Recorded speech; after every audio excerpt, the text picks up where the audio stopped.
हाँ भाई। अरे भाई मदद कर दो गरीब की। ओ भाई इतने हट्टे कट्टे हो, काम काज करके कमा लिया करो। अरे भाई काम मिलता तो हमें कोई शौक है 10-20 रुपए मांगने का। काम? चलो मैं आपको काम देता हूँ। ये देख रहे हो, ये सारा माल छत के ऊपर लेके जाना है और शाम को आपको 1000 रुपए दिहाड़ी मिल जाएगी।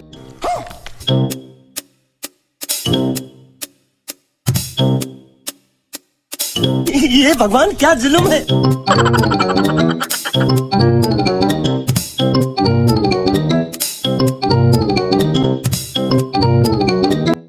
भाईजान 4 बजने में से कितना टाइम बाकी है?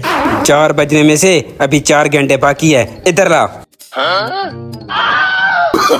भाई मुझे आपकी 1000 वाली दिहाड़ी नहीं चाहिए, अपना 10-20 वाला काम ही अच्छा है। अब है ना लाइन पे।